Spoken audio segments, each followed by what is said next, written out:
গাজীপুর ছাড়া বাকি 63 জেলায় উমর বয়কট। উমরের কিছু ফ্যান ফলোয়ার, আমরা ঠাকুরগাঁও আসছিলাম, ফান্ড কালেক্ট করতেছি, মানবিক কাজ করতেছি, বাট তারা আমাদের এখানে ডিস্টার্ব করছে, সিনক্রেট করছে। আমরা 22,000 টাকা তুলতে পারছি, এখানে হয়তো লাখখানিক টাকা বা আর 100 টাকা হলেও বেশি তোলা যেত।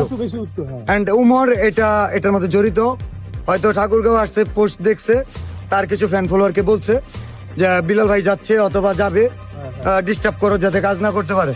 আমি বলতেছি আগামী 24 ঘন্টার মধ্যে উমরের ফ্যান ফলোয়ারদের দৃষ্টি আকর্ষণ করছি, ওরা কি করবে জানি না, বাট উমর যদি এটা নিয়ে কথা না বলে, মাফ যদি না চায় ওর ফ্যান ফলোয়ার, গাজীপুর ছাড়া বাকি 63 জেলায় উমর বয়কট।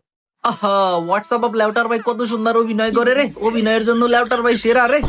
না না, আমি একটা জিনিস বুঝলাম না, তোরা তো হাঁকতে গেলেও ভিডিও করস, তাহলে এত বড় একটা কাহিনী গুটে গেল, তোরা এইটার ভিডিও করলি না। ওকে মানলাম যে তোদের চিন্তাই করতে আসছে, তোরা ওই ভয় তার ভিডিও করতে পারলি না, তাহলে আশেপাশে যে সিসি ক্যামেরা আছে সেই সিসি ক্যামেরার ফুটেজ তো তোর আগে দেখাবি নাকি? তোর হাতে নাই কোনো প্রমাণ, নাই কোনো ভিডিও ফুটেজ, ক্যামেরার সামনে আগে কইতেছে সুমরের ফ্যান ফলোয়ার নাকি টাকা মাইরা দিছে। আরে ভাই তাহলে তো আমিও ক্যামেরার সামনে আগে কইতে পারি লেউটার ভাই আমার 10 লাখ টাকা মাইরা দিছে। কত বড় লেউটার ভাই হইলে উমর ভাই নামে এত বড় একটা মিথ্যা নাটক সাজা না? মানে গাইস তোমরাই বলো, এটা কি বিশ্বাস করার মতো কথা যে উমর ভাই নাকি তার ফ্যান ফলোয়ার দিয়ে টাকা মাইরা খাইছে? লেউটার ভাই তো আবার তার আব্বা উমর ভাই নিয়ে কথা না বললে ভিডিওতে এখন ভিউই হয় না, হয়তো ভিউ ব্যবসার জন্যই